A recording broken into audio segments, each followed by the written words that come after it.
সদ্গুরু শ্রী ভগবান শ্রী গুরু মহারাজের যুগল পাবন পদারবিন্দে পরার্ধ কোটি দণ্ডবত প্রণতি। গত চতুর্থ দিবস হরিকথার এই সুধা যজ্ঞে যিনি অমৃত বর্ষণ করেছেন, বন্দনীয় স্মরণীয় পূজনীয় শ্রীচরণ শ্রী শ্রী ফরিদপুর আঙিনায় কি হচ্ছে? ফরিদপুর আঙিনায় মহানাম সম্প্রদায়ের যিনি পরম আচার্য প্রবর, স্মরণীয় প্রাতঃস্মরণীয় প্রপূজ্য চরণ শ্রী শ্রীল কান্তিবন্ধু ব্রহ্মচারী মহারাজের রাতুল চরণ বন্দনা পূর্বক তারই রেখে যাওয়া ফেলালভ ভগবত অমৃতকে প্রার্থনা করে সমাগত বৈষ্ণব কুলতিলক মহাত্মাগণ, সজ্জনগণ, সাধুজন, শ্রদ্ধাশীলা ধর্মশীলা দেবী মূর্তি কল্যাণিয়া মাতৃগণ, হরিকথা প্রেমিক ভগবত ভক্তগণ, সকল ভক্তচরণে দিন অতি দিনের সশ্রদ্ধ দণ্ডবত প্রণতি। ভগবান বলেন, স্বল্পমস্য ধর্মস্য ত্রয়তে মহৎ ভয়া। স্বল্প পরিমাণে যদি যথাযথ ধর্মকে কেউ আশ্রয় করে, প্রতিপালন করে, তবে তিনি মহামহা ভয় হতে ত্রাণ পান। স্বল্পমস্য ধর্মস্য ত্রয়াতে মহৎ ভয়া। যদি পরিপূর্ণ সম্পূর্ণ নয়, স্বল্প পরিমাণেও কেহ যথাযথ ধর্মকে আশ্রয় প্রতিপালন করতে পারে, মহামহা ভয় হতে, বিপদ হতে তিনি ত্রাণ পান। ধর্ম শব্দের সরলত্ব হলো যাকে ধারণ করলে ইহকাল পরকালে স্খলিত হতে হয় না, পতন হতে হয় না। ধর্ম শব্দের সহজ স্বাভাবিক সরলত্ব এটি, যাকে ধারণের মাধ্যমে অবারিত পতন হতে, স্খলন হতে আমরা রক্ষা পাই। এজন্য কৃষ্ণ দ্বৈপায়ন বেদব্যাস তিনি পঞ্চম বেদ মহাভারতে কৌরব এবং পাণ্ডবদের সম্মুখে এনে জগতে জানিয়েছেন যে ধর্মকে যিনি রক্ষা করেন, ধর্ম তাকেই রক্ষা করেন। আপনারা দেখবেন অত্যন্ত সংকটাপন্ন পরিস্থিতিতেও পাণ্ডবদের বিনাশ করা যায়নি। তাদের সম্মুখে এই জড়জাগতিক বহু সংকটপন্ন পরিস্থিতি উপস্থিত হয়েছিল। পাণ্ডবদের জীবন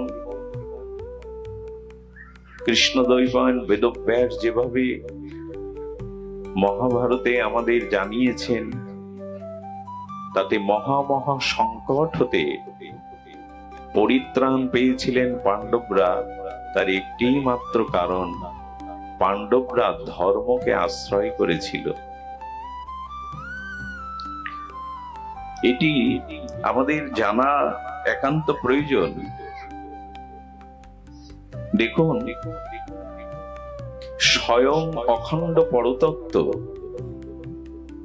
ব্রহ্মাদির বাঞ্ছিত অনাদিরাদি সর্বকারণের কারণ অখণ্ড অদ্বয় পরতত্ত্ব ভগবান শ্রীকৃষ্ণ পঞ্চ পাণ্ডবদের সাথে ছায়ার মতো, সজ্জনগণের মতো, মিত্রগণের মতো, এমনকি তৃতীয় পাণ্ডব অর্জুনের রথের সারথি অর্থাৎ একজন দাসের মতো, চাকরের মতো তিনি পঞ্চ পাণ্ডবদের সাথে এভাবে সর্বদা তাদের রক্ষা করেছেন, ছায়ার মতো সঙ্গী হয়েছেন। কারণ কি? কারণ ভগবান নিরপেক্ষ তত্ত্ব হলেও তিনি জানিয়েছেন যেখানে শ্রী, যেখানে ভগবান, যেখানে ধর্ম, সেখানেই বিজয়। মানুষের মনে প্রশ্ন জাগে যে বর্তমান তো অধর্মের জয় আমরা দেখছি, কিন্তু না, সেটা বেশি দিনের নয়। অধর্মের অভ্যুত্থান হতে পারে, অধর্ম কিছুদিন প্রতিষ্ঠা পেতে পারে, কিন্তু তা চিরন্তন নয়। অধর্মের অভ্যুত্থান মাঝে মাঝে হলেও অধর্ম চিরস্থায়ী প্রতিষ্ঠা পেতে পারে না। এই জন্য পঞ্চ পাণ্ডবদের এই মহাধ্বংসের হাত থেকে, মহাসংকটের হাত থেকে বারবার ত্রাণ পাওয়ার উপায় ধর্মকে আশ্রয় করার জন্য। ভগবান শ্রীকৃষ্ণ কেন অর্জুনের রথের সারথি হতে যাবেন? এই জন্য যে পঞ্চ পাণ্ডবকে যদি আমরা বিচার করি, এরা কারা, তো লক্ষ্য করবেন পঞ্চ পাণ্ডবদের সম্পর্কে বলতে গিয়ে বলা হচ্ছে, যুধিষ্ঠির মহারাজ সাক্ষাৎ ধর্মরাজ, অর্থাৎ যুধিষ্ঠির মহারাজ সাক্ষাৎ ধর্মের মূর্তি। ধর্মের যদি কোনো রূপ দেওয়া যায়, তো যুধিষ্ঠির মহারাজ হলে ধর্মের স্বরূপ বা ধর্মের রূপ, প্রকৃষ্ট রূপ। ভীম হলেন ধর্মযুক্ত বল। ধ্যান দিন, এগুলি আপনার মধ্যেও যদি থাকে আপনি বিজিত হবেন। আপনার পরাজয় লেখা হবে না, আপনার পতন হবে না। প্রথমত আপনার মধ্যে থাকতে হবে যুধিষ্ঠির স্বরূপ ধর্ম, ভীম স্বরূপ ধর্ম। তো বল, অধর্মের বল নয়। ধর্ম, ন্যায়, সত্য, আদর্শের বল, এটা ভীমের প্রতীক। অর্জুন হলেন জীবত্বের প্রতীক। নরনারায়ণ রূপে এসেছিলেন কৃষ্ণ এবং অর্জুন, জীবত্বের প্রতীক। নকুল হলো বুদ্ধির প্রতীক। আর সহদেব যিনি, তিনি শাস্ত্র বলেছেন সুন্দরের প্রতীক। যদি আপনার সাথে ধর্ম থাকে, ধর্মযুক্ত বল থাকে, যদি আপনি ধর্ম বুদ্ধি সম্পন্ন হন, যদি আপনার ভিতরে ধর্মীয় শুদ্ধতা, সদাচার থাকে, তবে সেই জীবসত্তার ভার ভগবান নিজে গ্রহণ করেন। আচ্ছা, পঞ্চ পাণ্ডবদের সাথে আরেকটি শক্তি ক্রিয়া করেছিল, খুব মার্মিক কথা। সেই শক্তি ক্রিয়া না করলে পঞ্চ পাণ্ডবদের প্রতি এত ভগবান প্রিয়তা বোধ, ছায়ার মতো তাদের সঙ্গী হতেন না। পঞ্চ পাণ্ডবরা ভগবানের এত প্রিয় একটি কারণে, পাঞ্চালী দ্রৌপদীর কারণে। দ্রৌপদী হলো দয়ার প্রতীক, করুণার প্রতীক। খুব ধ্যান দিয়ে শুনবেন, এগুলি আপনার আমাদের মধ্যে কুরু এবং পাণ্ডব দুটো পক্ষই আছে। দ্রৌপদী হলেন করুণা এবং দয়ার মূর্তি। আচ্ছা, আপনার সাথে ধর্ম আছে কিন্তু আপনার মধ্যে দয়া নেই, অর্থাৎ দ্রৌপদী যদি না থাকে, করুণা যদি না থাকে, দয়া যদি না থাকে, তবে সে ধর্ম মঙ্গলময় হয় না, মঙ্গল প্রতিষ্ঠা করতে পারে না। আপনার মধ্যে ধর্ম আছে অথচ দয়া নাই, সে ধর্ম কল্যাণকারী হতে পারে না। করুণা নাই, সে ধর্ম কল্যাণকারী হতে পারে না। আচ্ছা, আপনার মধ্যে বল আছে, শুদ্ধ সাত্বিক ধর্ম বল আছে। বল থাকলে কি হবে? যদি দয়া না থাকে, করুণা না থাকে, তবে সেই বল সত্যকে, সুন্দরকে, ধর্মকে প্রতিষ্ঠা করতে পারে না। আপনার বুদ্ধি আছে, সুমেধা, সুবুদ্ধি, কিন্তু বুদ্ধি সু থাকলে কি হবে? বুদ্ধির সাথে যদি দয়ারূপ দ্রৌপদী না থাকে, করুণারূপ দ্রৌপদী না থাকে, তবে আপনি ধর্ম প্রতিষ্ঠা করতে পারবেন না। আপনার মধ্যে যদি সুন্দরতাও থাকে, তবে আপনি প্রকৃত সুন্দর নন, যদি সেই সুন্দরের সাথে করুণা এবং দয়া যুক্ত না হয়। আমার মনে হয় দ্রৌপদীরূপ দয়া পঞ্চ পাণ্ডবদের সাথে ছিল বিধায় ধর্ম, বল, মেধা, বুদ্ধি সবকিছুই জয়ী হয়েছে। এই জন্য আমাদের জীবনে এই দয়া আজ নাই, করুণা আজ নাই। জীবের দুঃখে আমাদের হৃদয় কাঁদে, অন্যের কষ্টকে আমরা নিজের কষ্ট বলে অনুভব করি। এই জন্য যতদিন পর দুঃখে আপনি দুঃখ না পাচ্ছেন, পরের বিপদকে আপনি নিজ বিপদ না মনে করতে পারছেন, পরের চোখের জল সেই ভার নিতে না পাচ্ছেন, এই দয়া এই করুণা যতদিন না থাকছে, ততদিন ধর্ম প্রকৃতভাবে প্রতিষ্ঠা পায় না। পঞ্চ পাণ্ডবের স্ত্রী দ্রৌপদী কেন? আসলে এই পাঁচটা গুণের সাথে, পাঁচটা শক্তির সাথে দয়াটা যদি যুক্ত হয়, তবেই তারা বিশ্বজয়ী হয়, তবেই তারা রক্ষা পায়। আমাদের অনেকের কাছে ধর্ম আছে, করুণা নেই, দয়া নেই। আমাদের অনেকের কাছে বল আছে, অথচ আমাদের হৃদয়ে করুণা নেই।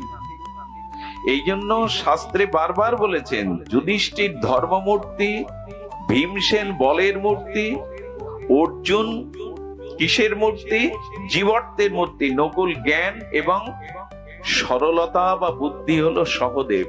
এর মধ্যে করুণা বা দয়া যুক্ত হয়েছে। এইগুলি যদি আপনার মধ্যে কিঞ্চিত পরিমাণ সিন্ধু থেকে বিন্দু থাকে, তবে ভগবান আপনার পেছনে ছায়ার মতো আছেন, ধর্মই আপনাকে রক্ষা করবে। আচ্ছা, বিবেচনা করে দেখেছেন? আপনারা বিজ্ঞ শ্রোতা, শাস্ত্রজ্ঞ শ্রোতা। রামচন্দ্র বনবাসী, আছে তার কিছু বানর সেনা, জাম্ববান, সুগ্রীব, এরাই। কিন্তু লঙ্কেশ, ত্রিলোক বিজয়ী দেবতাদের ত্রাস, সেই রাবণ স্বর্ণ লঙ্কায় নিরাপদ সমুদ্রের ওপারে। রাবণের আছে লক্ষ লক্ষ সেনা, রাক্ষসগণ, মেঘনাদের মতো এবং কুম্ভকর্ণের মতো বীরগণ। কিন্তু রাবণের পতনের কারণ কি? রাবণ রামচন্দ্রের থেকে, কি বলা হয়, রামচন্দ্র এসেছিলেন ক্ষত্রিয় কুলে, সূর্য বংশে, কিন্তু রাবণ এসেছিলেন পুলস্ত ঋষির বংশে, ব্রাহ্মণ বংশে। রাবণ স্বর্ণ লঙ্কায় নিরাপদ পরিবেষ্টিত, রামচন্দ্র বনবাসী হয়ে বনে বনে ঘুরছে। রামচন্দ্রের পিছনে বানর সেনা, কিন্তু রাবণের সম্মুখে বীর যোদ্ধাগণ। রাবণ রথে পড়ে উপবিষ্ট যুদ্ধ করছেন, রামচন্দ্র মৃত্তিকায় মাটিতে দাঁড়িয়ে যুদ্ধ করছেন। এর পরেও রাবণ অমরত্ব পেয়েছিলেন, দেবতাদের ত্রাস যিনি। তার পতনের কারণ কি?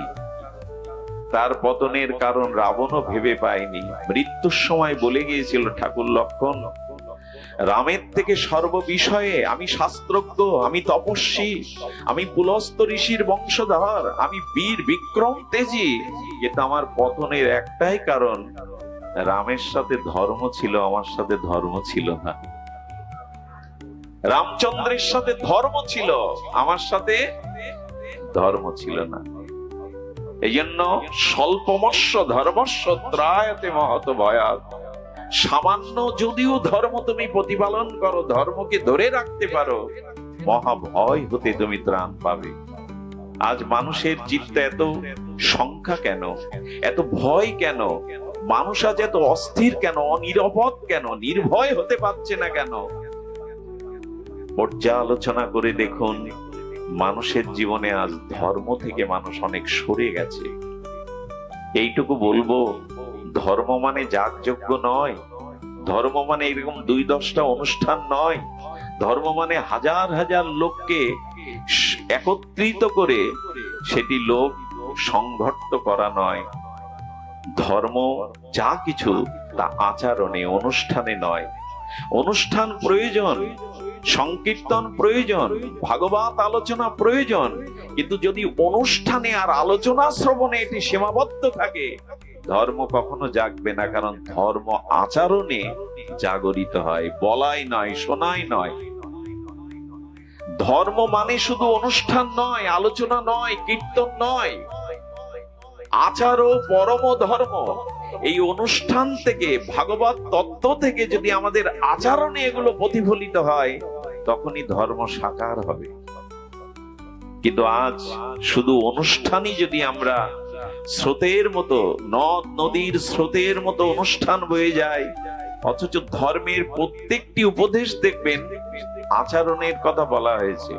এই যে উপদেশামৃতগুলি, এই যে ভগবানের তত্ত্বগুলি, ভাগবত থেকে, শাস্ত্র থেকে, ঋষিরা তাদের সাধন উপলব্ধির থেকে যে তত্ত্বগুলি জানিয়েছেন, এগুলো একটি তত্ত্ব আচরণ ছাড়া শুধু শ্রবণে বা কীর্তনের জন্য নয়।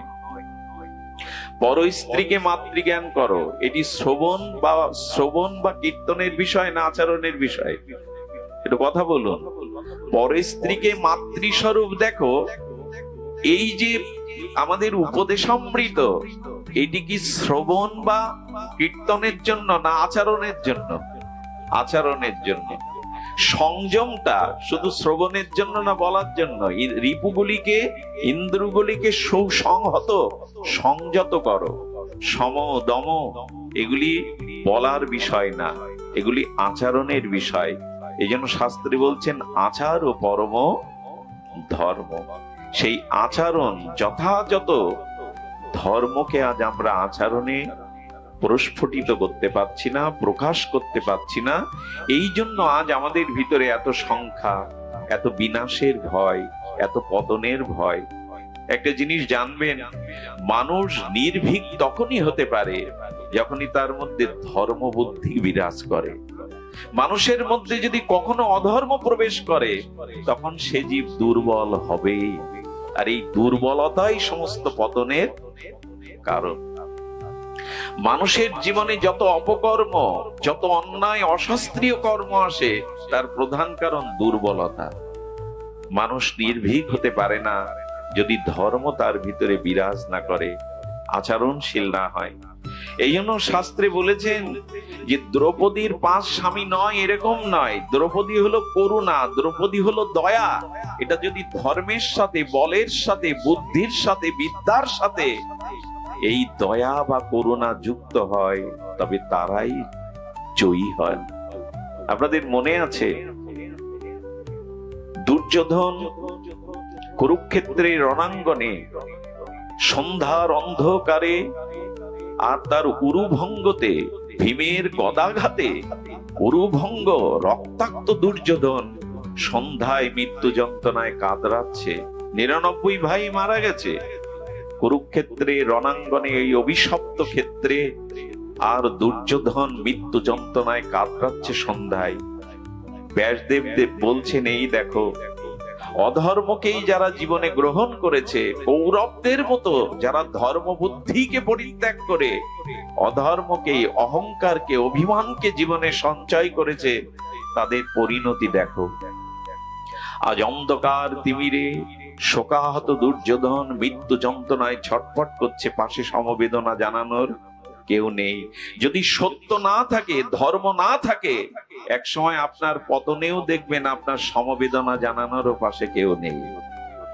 যদি ধর্ম না থাকে, সত্য না থাকে, আপনার পতনে সমবেদনা জানানোর আপনি কাউকে একদিন পাবেন না। দুর্যোধনকে দেখুন, মহাভারতের এই পরম ইতিহাসকে সম্মুখে অবলম্বন করুন।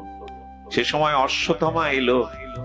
অশ্বত্থামা ওই একমাত্র দুর্যোধন বেঁচে আছে, তাকে বলছে, ভুল করেছো বন্ধু। আরে পিতামহ ভীষ্মের অনুরাগ ছিল পাণ্ডবদের দিকে, তাকে সেনাপতি করলে হয়। তুমি যদি আমাকে সেনাপতি করতে, আজও যেটুকু সময় আছে তুমি বেঁচে আছো, আমাকে সেনাপতির দায়িত্ব দিলে পঞ্চপাণ্ডবের মস্তক ছেদন করে আমি তোমাকে উপহার দিতাম। মানুষের পদ প্রতিষ্ঠার কত বড় প্রলোভন দেখুন। 99 ভাই মারা গেছে কুরুক্ষেত্রে, পাঞ্চবদের বিজয় ঘরের দুয়ারে। সে সময় পদের প্রতিষ্ঠা দেখুন। ভীষ্মকে নিন্দা করে দ্রোণাচার্য পুত্র অশ্বত্থামা বলছেন, সখা, সেনাপতিকে তুমি ভুল নিয়োগ দিয়েছিলে। আসলে ভীষ্ম পিতামহ পঞ্চ পাণ্ডবদের প্রতি তার স্নেহ মমতা ছিল, এই জন্য কুরুক্ষেত্রের যুদ্ধে তুমি জয়ী হতে পারোনি।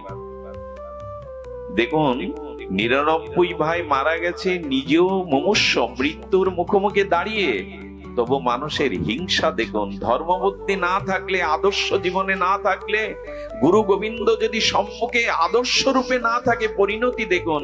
মৃত্যু যন্ত্রণায় কাতরাচ্ছে, তখনও তার হিংসা যায়নি। তিনি দেহে রক্ত তিলক করে দিয়ে অশ্বত্থামাকে বললেন, পঞ্চপাণ্ডবের মাথা যদি কেটে নিতে পারো, আমি অন্তত শান্তিতে মরতে পারবো। আজই আমি তোমায় সভাপতি করে দিলাম, আমি তোমায় যুদ্ধের সেনাপতির দায়িত্ব দিয়ে দিলাম। চিন্তা করা যায়, যাদের ধর্মবুদ্ধি নেই, যাদের জীবনে আদর্শ রূপ ভগবান নেই, ত্যাগ বৈরাগ্য নাই, মৃত্যুর সময়ও তাদের হিংসা দেখুন। পঞ্চপাণ্ডবের মাথা চাইছে। মহাভারত সাধারণ গ্রন্থ নয়, পঞ্চম বেদ রূপে খ্যাত। ভগবানের জ্ঞান অবতার ব্যাসদেবের অবশ্যনীয় দান এই মহাভারত। সেদিন শ্রী গোবিন্দ পঞ্চপাণ্ডবদের বাঁচানোর জন্য সেই রাত্রে তাদের তাঁবুতে ঘুমাতে দেননি। ভ্রমণের ছলে তাদের বাইরে নিয়ে এসেছিলেন নদীর তীরে, কিন্তু ঘুমিয়েছিল পাঞ্চালীর যজ্ঞাসিনী দ্রৌপদীর 5 শিশুপুত্র। বস্ত্র দিয়ে আবৃত করা ছিল তাদের শরীর। আর সে সময় সেই তীব্র হিংসার দাবানলে পুড়তে পুড়তে অশ্বত্থামা এসে সেই 5টি শিশুর অজ্ঞাতে মাথা কেটেছিলেন পঞ্চপাণ্ডব মনে করে। একটি বস্তার মধ্যে সেই মাথাটি পুড়ে যখন নিয়ে গেলেন, দেখো সখা, দেখো বন্ধু, তোমারই বিজয় হয়েছে, তুমি যাওয়ার আগে দেখে যাও, তোমারই বিজয় হয়েছে। আমি পঞ্চপাণ্ডবের মস্তক ছেদন করে তোমাকে ভেট উপহার দিলাম। মস্তক গুলে খুলে পড়ার সাথে সাথে দুর্যোধন ব্যথিত হলেন। আর এরা পাঞ্চালীর পুত্র, এই কৌরব পাণ্ডবদের উত্তরাধিকারী, এরা বংশের প্রদীপ দেওয়ারও কাউকে রাখনি। তিরস্কার করলেন, গালি দিলেন। আপনারা জানেন, পঞ্চপাণ্ডব ভোরবেলা ফিরে এসে দেখে দেহগুলো পড়ে আছে, নিথর, মস্তক নেই। দ্রৌপদীর চোখের জল, সন্তান হারানোর বেদনা। অর্জুন প্রতিজ্ঞা করেছিলেন, যে আততায়ী তোমার সন্তানদের বধ করেছে, আমি তোমার সামনে তার মস্তক ছেদন করবে, এই প্রতিজ্ঞা করলাম। জানেন যে অশ্বত্থামা সে সময় ব্রহ্মাস্ত্র পর্যন্ত, আর পরীক্ষিত মহারাজের পিতা অভিমন্যুকে মারার জন্যও ছেড়েছিলেন। অর্জুন তাকে এনে দ্রৌপদীর সামনে আততায়ীকে বধ করার প্রেরণা গোবিন্দও দিয়েছিল। যারা ঘরে আগুন লাগায়, যারা মা বোনদের গায়ে হাত দেয়, যারা আপনার সহায় সম্পত্তি ছিনিয়ে নেয়, এই অধর্ম আততায়ীকে বধ করার কোনো পাপ নয়। ভগবান গীতায় বলে দিয়েছেন, আততায়ীকে বধ করো, এটি পাপ নয়। ধর্ম শিখিয়েছে শুধু অহিংসা পরম ধর্ম নয়, মাঝে মাঝে ধর্ম রক্ষার জন্য, নিজের অস্তিত্ব রক্ষার জন্য যে হিংসা, তাকেই ধর্ম বলা হয়েছে। সামনে সাপ আসলে বিষধর জয় নিতাই বলবেন, জয় গুরু বলবেন। আত্মরক্ষা করুন। সীমান্তে যারা দাঁড়িয়ে আছে দেশ মাতৃকা রক্ষার জন্য, তারা বিদেশি শত্রু দেখলে কি সেখানে ধর্ম প্রকাশ করবে, গলাগলি করবে? লিঙ্গন করবে না। দেশ রক্ষার জন্য অন্যকে হত্যা করাই কুরুক্ষেত্র। এই জন্য দ্রোণাচার্যকে, ভীষ্মকে অর্জুনের দ্বারা বধ করালেন ভগবান। এই সামনে থাকতে কোনো হিন্দু কাপুরুষ হতে পারে? আমি একটা কথা বলি আপনাদের, স্বামী বিবেকানন্দ এই বৈদিক সনাতন ধর্মে এসেছিলেন এক বীর বিক্রম সূর্য পুরুষ। যুগনায়ক স্বামী বিবেকানন্দকে প্রশ্ন করা হয়েছিল, একদল সাংবাদিক, তারা প্রশ্ন করেছিলেন, স্বামীজি, আপনি পাশ্চাত্য অনুভবের দ্বারা অনুভূতি করেছেন, ভারতবর্ষ পদব্রজে হেঁটেছেন, আপনি আমেরিকায় চিকাগোতে বিশ্ব ধর্ম সভায় সমস্ত বিশ্বকে সম্মুখে দেখার সুযোগ পেয়েছেন। পাশ্চাত্য সকল কিছু আপনার অনুভূতি, আপনি হিন্দু জাতি সম্পর্কে কিছু বলুন, এই সনাতনী হিন্দু জাতি সম্পর্কে কিছু বলুন। স্বামীজি বলেছিলেন, হিন্দু ভালো ভালো, কিন্তু খুব ভালো না। হিন্দু ভালো ভালো, কিন্তু খুব ভালো না। সাংবাদিকরা প্রশ্ন করছেন, ভালো ভালো খুব ভালো না। স্বামীজি পরিষ্কার হলো না।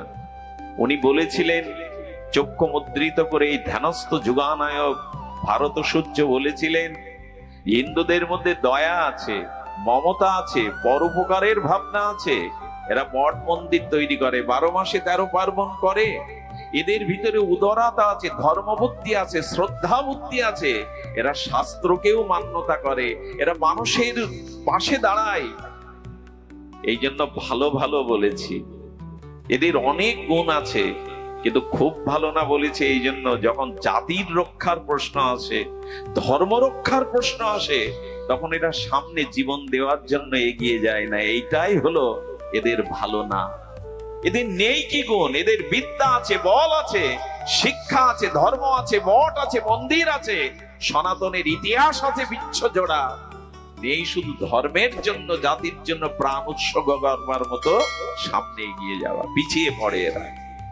স্বামীজির এই পর্যবেক্ষণ যথাযথ রূপে তিনি তার চিন্তা দর্শনের দ্বারাই বলেছিলেন।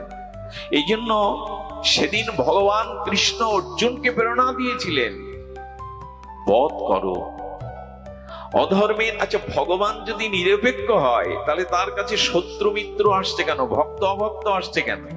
সূর্যের আলো কি কাউকে অপেক্ষা করে?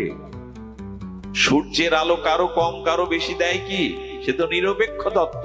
বাতাস তো সমভাবে সবাইকে নিরপেক্ষ ভাবে তার বাতাবরণ নির্মল বাতাস দিয়ে দেয়। তো ভগবান কি নিরপেক্ষ নন? তার কাছেও কি শত্রু মিত্র আছে? ভগবান বলেছিলেন তিনি নিরপেক্ষ, আত্মা রূপে সকলের হৃদয়ে তিনি নিরপেক্ষ হয়ে আছেন।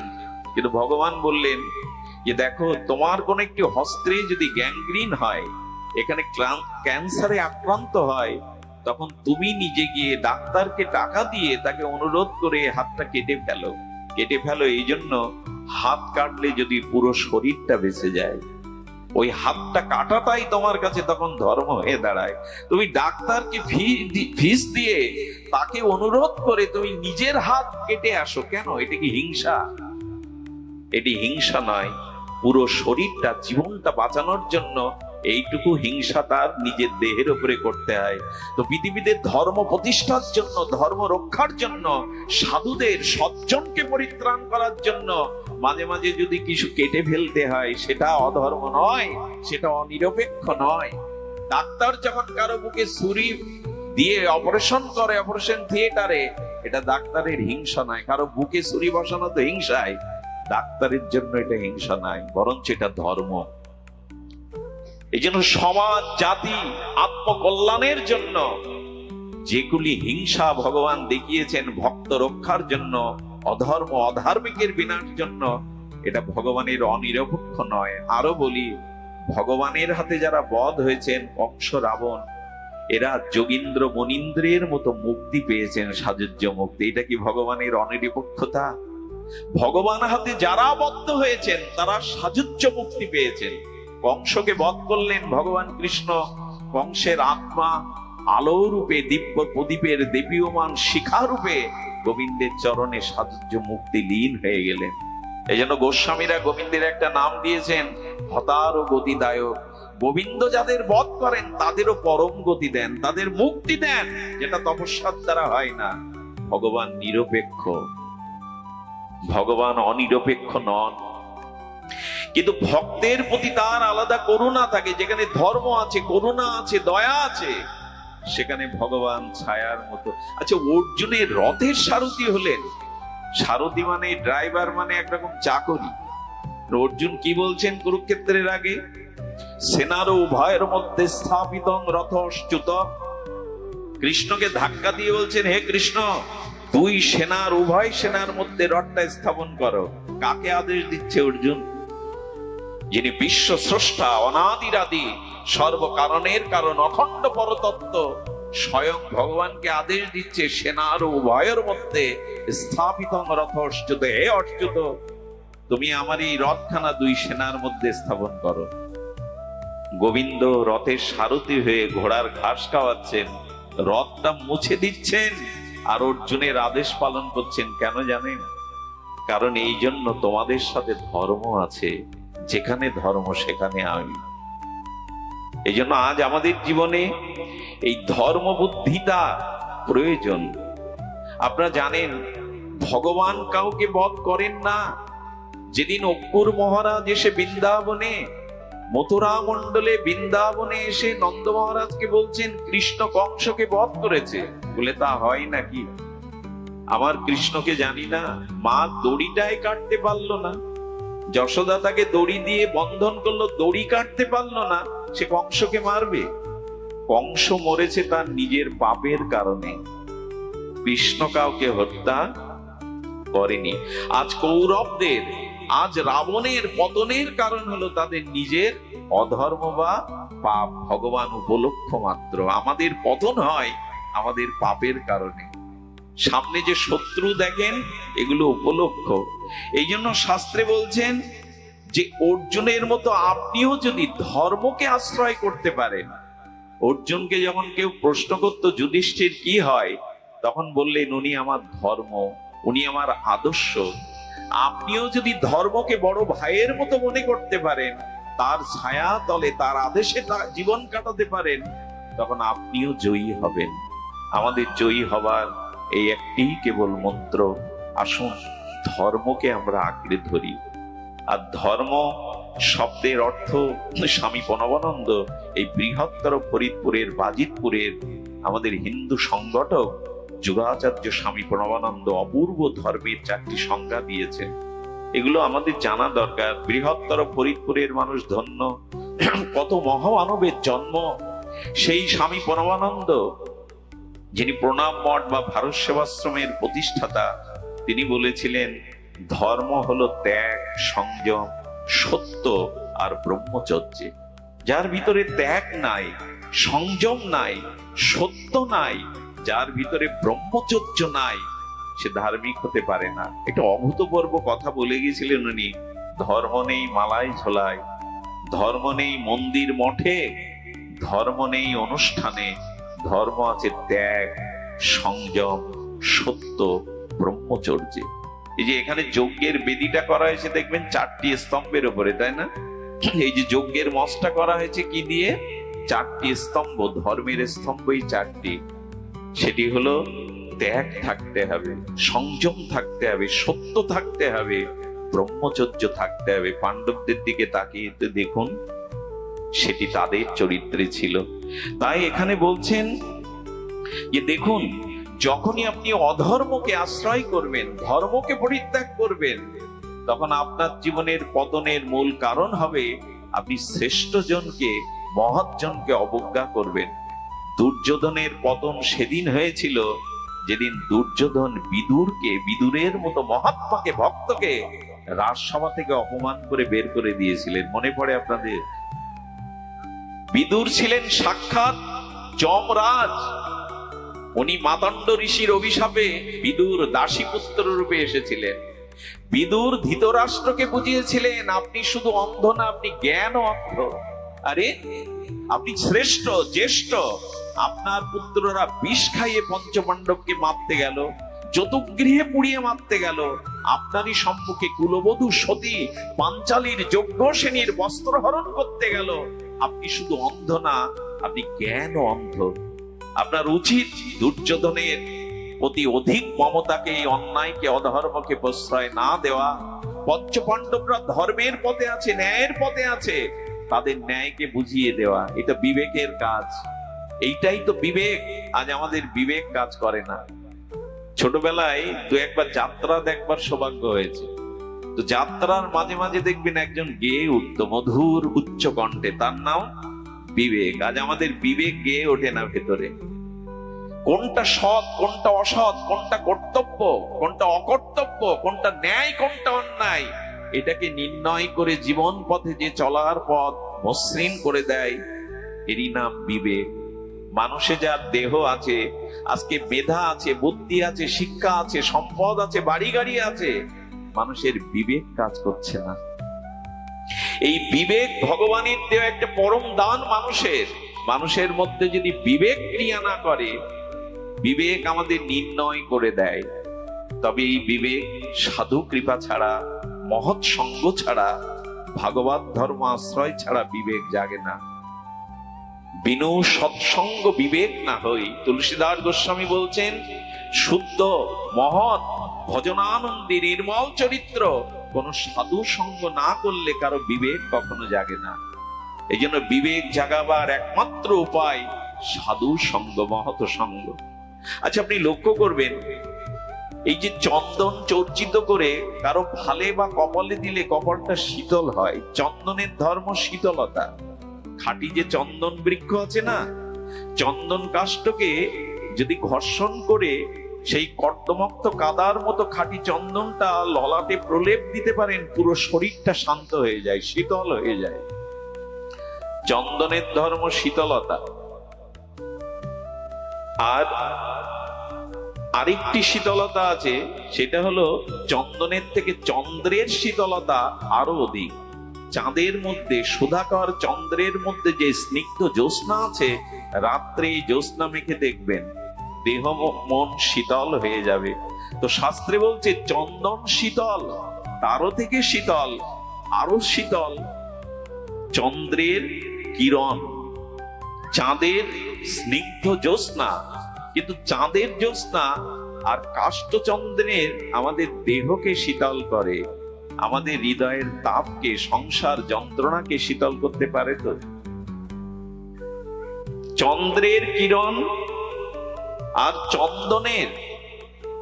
চন্দন এটি আমাদের দেহকে, চামড়াকে, চর্মকে শীতলতা দিতে পারে, আমাদের প্রাণকে, আমাদের তিতাবদগ্ধিত জ্বালাকে প্রশমিত করতে পারে না। বলে এর থেকে আরেকটি শীতলতা আছে, যার পাশে গেলে মন শীতল হয়, ত্রিতাপ জ্বালা শীতল হয়। এটা সাধু সঙ্গরূপ চন্দন। সাধু সঙ্গরূপ চন্দনে যদি কেউ যায়, তার মন শীতল হবেই। তার অন্তর যে ত্রিতাপ দগ্ধিত তাপ, সেটি অবশ্যই শীতল হবে। সাধুরূপ চন্দন। এই জন্য সাধু সঙ্গ এত কষ্ট করে দূর দূরান্ত থেকে এই তীব্র তাপদহে কেন বসেছেন? সাধু সঙ্গরূপ চন্দন হৃদয়ে যদি মাখা যায়, বিবেক জেগে ওঠে, ত্রিতাপ জ্বালা শীতল হয়, তাপিত হৃদয় শান্ত সমাহিত হয়। চন্দন যত ঘষবেন তার পবিত্র গন্ধ বাতাবরণে ছড়িয়ে যাবে। চন্দন ঘষলেই তার সুগন্ধ প্রকাশিত হয়ে পড়ে বাতাসে। আর সাধু সঙ্গে হরিকথা শ্রবণ করলে বিবেকের বাতাস বইতে থাকে, বিবেকের সুবাতাস বইতে থাকে। জীবন আনন্দময়, সৎময়, আদর্শমুখী হতে থাকে। এই জন্য মানুষের উচিত সাধু সঙ্গরূপ চন্দন হৃদয়ের প্রলেপ দেওয়া। সাধুদের পাশে যারা ভজন করে, ভজনানন্দী মহাপুরুষ, তাদের পাশে বসে দেখবেন ওই পরিবেশটাও পবিত্র হয়ে যায়। ওইখানে বসলে আপনার ভিতরে একটা শান্ত সমাহিত, একটা নিরাবিল আনন্দের স্পর্শ আপনি হৃদয়ে পেয়ে যাবেন, যদি কোনো ভজনানন্দী শুদ্ধ সাধুর পাশে বসতে পারে। হৃদয়কে শীতল করতে পারে সাধুরূপ চন্দন।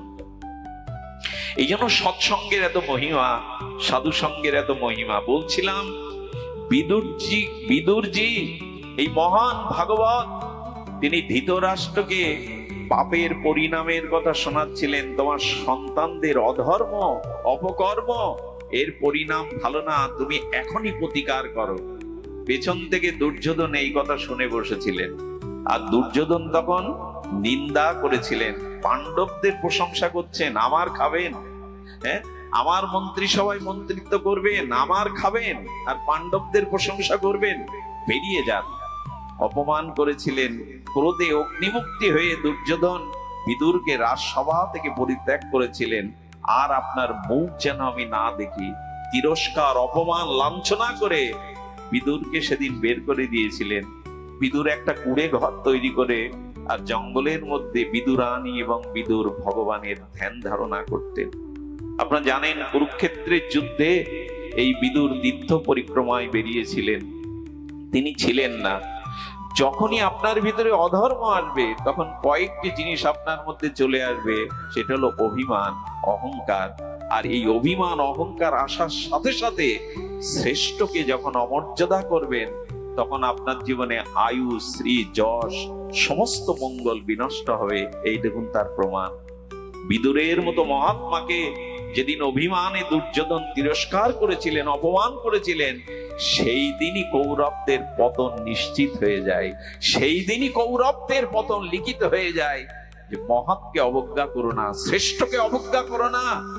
ভগবত চরণে কোটিবার অপরাধ করলেও ক্ষমা হয়, কিন্তু শ্রেষ্ঠ কোন মহতের চরণে অবজ্ঞা করলে, অপরাধ করলে সে ভগবান তাকে ক্ষমা করেন না। দ্রৌপদীর দয়ার কথা বলছিলাম। এই সময় যখন ভগবানের আজ্ঞায় আর মস্তক ছেদন করবেন, পিঠ মোড়া দিয়ে রথের চাকাতে টানতে টানতে বীর অর্জুন নিয়ে এসেছিলেন অশ্বত্থামাকে। অশ্বত্থামাকে দাঁড় করিয়ে বাধা অবস্থায় দেখে চোখের জল মুছে পাঞ্চালী বললেন, এ কি করেছেন আপনি? উনি গুরু দ্রোণাচার্যের পুত্র, ব্রাহ্মণ পুত্র। ব্রাহ্মণকে কখনো উনি বলছেন গায়ে হাত তুলতে নেই। দেখুন, ব্রাহ্মণ বৈষ্ণব যারা, শাস্ত্রে বলেছে সদাচার সম্পন্ন, তাদের গায়ে হাত তুলবেন না। শাস্ত্রে বলছেন উনি আপনার গুরুপুত্র। আরে আপনি বীর, অশ্বত্থামাকেও যে জ্ঞান দেননি, যুদ্ধের জ্ঞান, যে বীরত্ব আপনাকে তাই দিয়েছেন। গুরুপুত্রকে এইভাবে বেঁধে আনা ঠিক নয়। আপনি এই মুহূর্তে ওর মস্তক ছেদন না করে ওকে মুক্ত করে দিন। কৃষ্ণ বলছে, কি বলছো পাঞ্চালী? তোমার পঞ্চপুত্র পড়ে রয়েছে সামনে, তোমার ভিতরে প্রতিশোধ স্পৃহা নাই? যে তোমার শিশু পঞ্চপুত্রকে বধ করলো, তুমি তাদের মুক্ত করতে বলছো? কৃষ্ণ বলছেন, দ্রৌপদী, এটা তোমার উচিত নয়। দ্রৌপদী কি বলেছিল জানেন? দেখুন, ভগবানের সামনেই বলছেন, এই করুণার মূর্তি, দয়ার মূর্তি। পাঞ্চালী বলেছিলেন, পুত্র হারার বেদনা আমি উপলব্ধি করছি এই সময়। আমি চাই না আমার মতো কোনো মায়ের কোল খালি হোক। আমি চাই না সন্তান হয়ে আমার মতো কেউ চোখের জল ফেলুক। ওনাকে মুক্তি দিন। সেই দিনই কৃষ্ণের চোখে ছলছল করে উঠেছিল জল। বলেছিল, দ্রৌপদী, তুমি আছো বিধায় আমি ছায়ার মতো পঞ্চ পাণ্ডবদের সাথে আছি। এই যে দয়া, এই যে করুণা, এটা দ্রৌপদীর মধ্যে চরম ভাবে ছিল। আপনারা জানেন, তিনি ঝিয়ের কাজও করেছেন। বনবাসে 12 বছর তিনি ভিক্ষান্ন খুদ সেদ্ধ করে এদের সেবা করেছেন। দ্রৌপদীর সমস্ত কর্মকাণ্ড ছিল এই ত্যাগের মহিমা, করুণার মহিমায়। এই জন্য একটা জিনিস বলি, এ জগতে পুরুষ তখনই বিজয়ী হয়, এই জগতে পুরুষরা তখন উৎসমুখী হতে পারে, পেছনে যদি করুণাময়ী কোনো ত্যাগ বৈরাগ্য ধারিণী সতীসাধ্বী কোনো রমণী থাকে। কোন রমণীর শুদ্ধ সাত্বিক সতীত্ব প্রেরণা ছাড়া আজ পর্যন্ত কোনো পুরুষ জয়ী হতে পারেনি, মাথা উঁচু করে দাঁড়াতে পারেনি। এই জন্য মেয়েদের, মায়েদের যে সম্মান শাস্ত্র দেখিয়েছে, মর্যাদা, তারা শুধু ভোগের পাত্র নয়। যে গৃহে নারীরা অত্যাচারিত হয়, যে গৃহে দরজা দিয়ে নারীরা ব্যথার অশ্রু ফেলতে থাকে, ওখানে দেবতাদের অভিশাপ ভর করে। যে সমাজে, যে জাতির মধ্যে নারীর যত মর্যাদা, নারীকে যত সম্মান করা হয়, ইতিহাস বলে সেখানে অবতার মহাপুরুষরা বেশি বেশি জন্মায়। যেখানে নারীর মর্যাদা নেই, যে সমাজে নারীকে শ্রেষ্ঠত্বের আসন দেয়া হয়নি, মর্যাদার আসন দেয়া হয়নি, সেখানে কোনো মহাপুরুষ, সিদ্ধ পুরুষের জন্ম হয় না। এই জন্য যে ঘরে নারীরা গোপনে ব্যথার অশ্রু, অত্যাচারের অশ্রু পতিত করে, ওখানে দেবতাদের অভিশাপে জ্বলে পুড়ে শেষ হয়ে যায়। দ্রৌপদীর কারণেই পাণ্ডবদের এই বিজয়। কারণ বল আছে, ধর্ম আছে, বুদ্ধি আছে, বিদ্যা আছে, কিন্তু সাথে করুণা থাকতে হবে, দয়া থাকতে হবে, তবেই ধর্ম প্রতিষ্ঠাতা পাবে। এই জন্য আসুন, এই অহংকার, অভিমান, আভিজাত্য, গর্ব, এগুলি কৌরবদের কাজ, পাণ্ডবদের কাজ নয়। এই দুটো পক্ষকে সামনে এনে ব্যাসদেব দেখিয়েছেন যে দেখো, ধর্মকে আগলে ধরো। শাস্ত্র এও বলেছেন, তুল্লা ইন্দুস্তুতি মৌনী সন্তুষ্ট যেন কেনচিৎ। দ্রৌপদীর মধ্যে এটা ছিল, কে প্রশংসা করলো, কে নিন্দা করলো, এতে সমভাবী থাকতো। এই জন্য আমরা সামনে আনলাম, স্বল্পমস্য ধর্মস্য ত্রয়াতে মহাত ভয়াত। যদি সামান্য ধর্মকে, আদর্শকে আগলে ধরতে পারেন, আপনি মহাভয় হতে ত্রাণ পেয়ে যাবেন। এটাই ছিল বলবার উদ্দেশ্য, যে আমরা ধর্মবুদ্ধি যদি থাকে তাহলেই আমরা রক্ষা পাবো। আর এই ধর্ম তখনই জাগে যখন জীবনে ভগবানকে সেবা ধর্মরূপ আমরা গ্রহণ করতে পারি।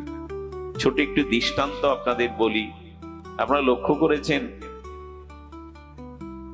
ভগবান কৃষ্ণ দাদা বলদেবকে দিয়ে, দাদা বলাইকে নিয়ে, সখাদের নিয়ে তিনি কংসের ধনুর্যজ্ঞে মথুরায় এসেছিলেন।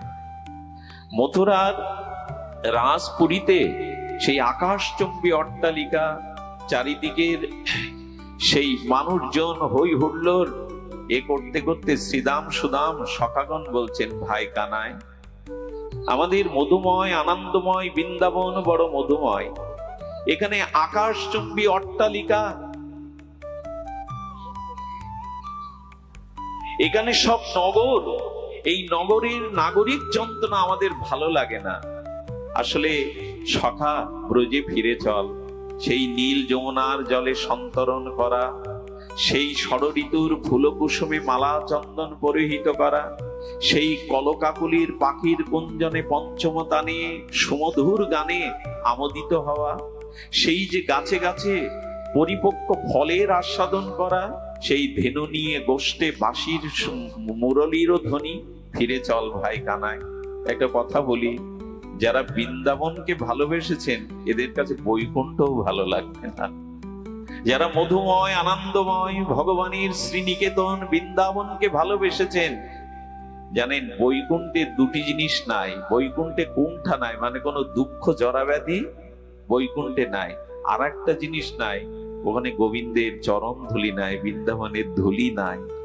ব্রজের ধুলি এত মধুময়, কারণ গোবিন্দ দ্বারকাধীশ হয়ে পায়ে স্বর্ণ পাদুকা পরেছেন, মথুরায় এসেও তিনি পাদুকা পরেছেন।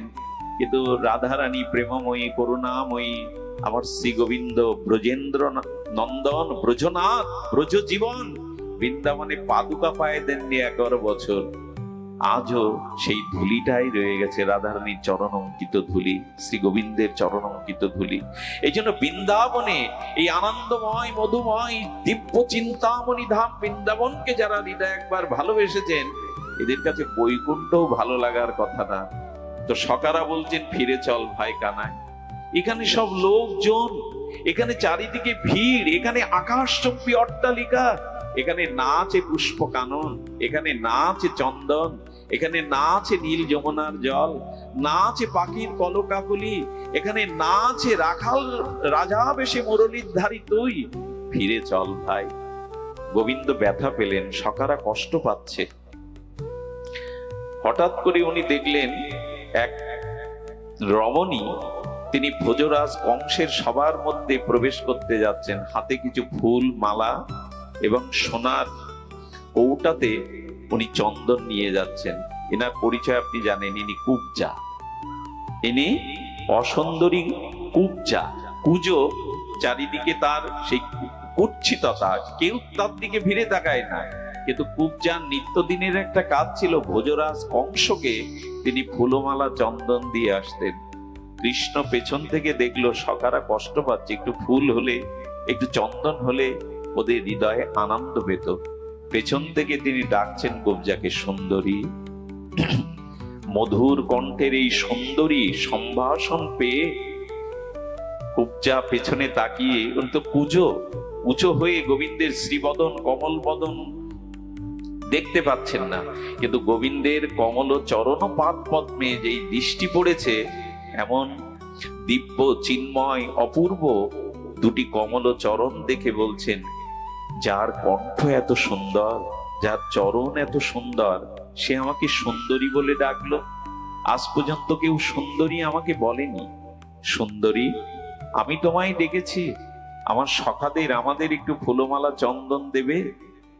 মধুর কণ্ঠে গোবিন্দের আহ্বানে কুবজা সর্বস্ব ভুলে গেলেন, রাজার কথা, রাজার মালা চন্দনের কথা। দেব বই কি, সবাইকে মালা চন্দন দিয়ে দিলেন। এই চন্দন এবং মালা এগুলি পেয়ে সখারা কিছুটা তাদের চিত্তে প্রসন্ন হলেন, তারা আনন্দিত হলেন। দাদা বলরাম দেখছেন সবাইকে মালা পরিয়েছেন, সবাইকে চন্দন চর্চিত করেছেন। তখন কৃষ্ণকে বলছেন, দাদা বলাই, কানাই, ওকে কিছু দাও। কুবজার দিকে তাকিয়ে বলছে, কি দেব তোমায়? বলেন, তুমি যে সুন্দরী বলেছ, মধুর কণ্ঠে ডেকেছ, তোমাদের ফুলমালা চন্দন দিতে পেরেছি, আর আমার চাওয়ার কিছু নেই। বলে তা বললে কি হয়? আমার সখাদের, আমাদের প্রিয়দেরকে তুমি আনন্দ দিয়েছে। দাদা বলরাম বলছেন, শোন কানাই, নারীদের যদি কিছু দিতে হয়, সেটা দিতে হয় নারীদের জীবনের সব থেকে বড় শ্রেষ্ঠ ফললাভ হলো তাদের রূপ মাধুর্য। নারীর মধ্যে যদি রূপের মাধুর্য থাকে, মাধুর্য শব্দটা শুধু রূপ না, যদি রূপের মাধুর্য থাকে, এটা নারী জীবনের শ্রেষ্ঠত্ব পাওয়া। আর পুরুষের জীবনের শ্রেষ্ঠত্ব যদি সৃজনশীল কোন শক্তি কোন পুরুষের মধ্যে প্রকাশ হয়। পুরুষের জীবনের সফলতা যদি কোন সৃজনশীল শক্তি আপনার মধ্যে প্রকাশ হয়, সেই পুরুষই জগতে সফল, সেই পুরুষই জগতে শ্রেষ্ঠত্বের দাবিদার, যার ভিতরে সৃজনশীল কোন মঙ্গলময় শক্তির প্রকাশ ঘটে। এখন এই জন্য পুরুষ শব্দটা এসেছে পৌরুষত্ব থেকে, তবে অত্যাচারের শক্তি নয়। নিজের মধ্যে যদি সৃজনশীল সমাজ কল্যাণ, জগৎ মঙ্গলের কোন শক্তি আপনার মধ্যে প্রকাশ হয়, তবেই পুরুষের প্রাপ্তি, ফললাভ, শ্রেষ্ঠত্ব, জীবন সফল। একটু বলতে হয়, বিল্লমঙ্গলের জন্য এখানে কেউ আসেননি, আমার এই রক্ত মাংসের পিণ্ড দেহটার জন্য এখানে কেউ আসেননি। যদি খুব ভেতর থেকে জিজ্ঞাসাটা আসে, কেন এসেছেন? বিল্লমঙ্গল তোমার জন্য আসেনি, আসলে তোমার মুখ দিয়ে দুটো হরি কথা ভগবান প্রকাশ করছেন, এই জন্য এসেছে।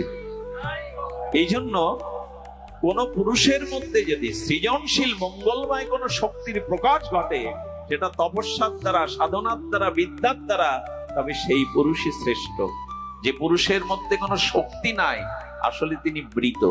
সৃজনশীল কোন মঙ্গলময় শক্তি যে পুরুষের মধ্যে নাই, যার শক্তি জগতের কল্যাণে এলো না, পরিবারের কল্যাণে এলো না, সমাজের কল্যাণে এলো না, তিনি মৃত, পুরুষ হওয়ার যোগ্য নয়।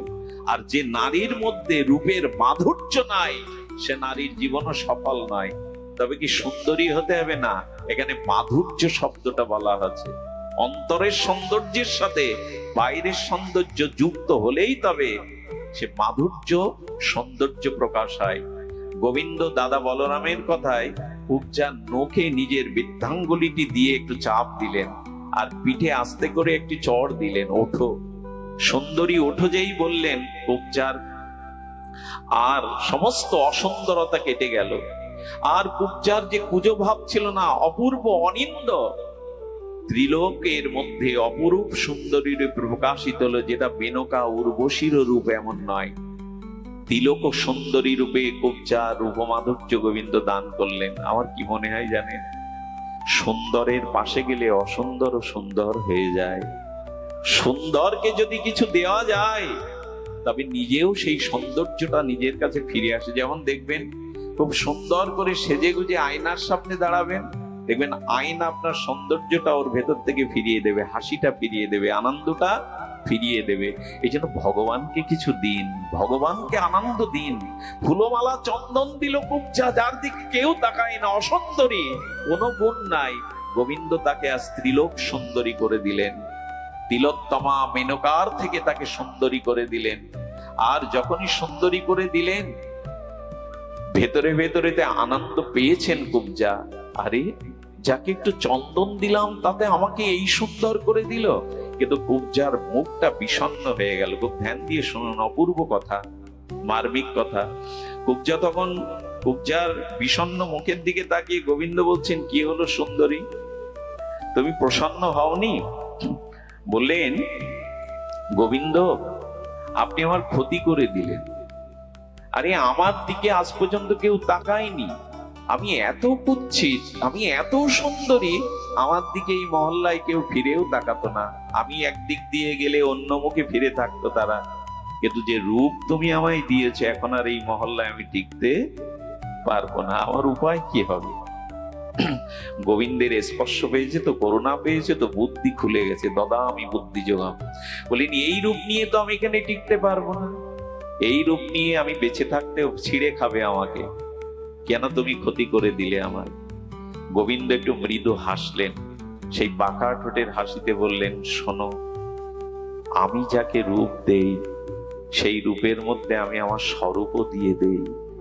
সেই রূপের দিকে আর কেউ কামনার দৃষ্টিতে তাকাবে না, সেই রূপের দিকে আর কেউ কামনার দৃষ্টিতে তাকাবে না।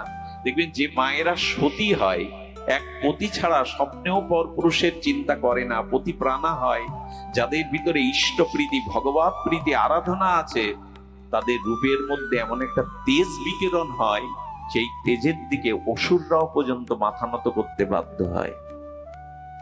ভগবান যদি কারো রূপ দিয়ে দেয়, সেই রূপের মাধুর্যে স্বরূপ প্রকাশ হয়ে পড়ে। কারো কারো রূপ দেখে দেখবেন, কোন কোন মায়ের দিকে তাকিয়ে দেখবেন মা বলতে ইচ্ছা করবে তাদের। এর কারণ হলো ভগবত ভজনের দ্বারা, সতীত্বের দ্বারা যাদের হৃদয়ের মাধুর্য প্রকাশ হয়, তাদের রূপের মধ্যে একটা দিব্যতা থাকে। এই দিব্যতাটাই হলো নারীর সম্পদ। এই দিব্যতাটাই হলো নারীর সম্পদ। এই যেন গোবিন্দ যাকে রূপ দিয়ে দেয়, সেই রূপে স্বরূপটাও মিশিয়ে দেয়। উপজাত দিকে আর কেউ কুদৃষ্টিতে তাকায়নি, তাকাবার কথাও নয়। গোবিন্দ বললেন, আমি স্বরূপ দিয়ে দিলাম তোমায়। সুধীজন, এই স্বরূপ দেওয়ার পরে উপজাকে সাধারণই রতিতে গোবিন্দ স্ত্রীর মর্যাদাও দিয়েছিলেন। আমার বলবার অভিপ্রায় এইটুকু, সুন্দরকে কিছু দিন, সুন্দরের একটু মালা চন্দন সেবার জন্য আজ কুবজা কি পেয়ে গেল না, কুবজা সুন্দরী রূপ দিল। বৃন্দাবনের আরেকটি লীলা মনে পড়ে। এই গরমে আপনাদের বেশি অত্যাচার করা ঠিক নয়, তারপরেও বলি, আসুন। ধর্ম তাকেই বলে, ধর্ম হলো তাই যার দ্বারা ভগবান আনন্দিত হন। ভগবানকে আনন্দ দেওয়ার নামই হলো, ভগবানকে সেবা করার নামই হলো ধর্ম। ধর্ম অন্য কিছু নয়, ধর্ম হলো ভগবানের সেবা, সুখ, তাৎপর্যময়তা। যে সেবার দ্বারা, যে সুখের দ্বারা ভগবানকে আনন্দ দিতে পারবেন, সুখ দিতে পারবেন, সেটি সেবা মাধুর্যের দ্বারা।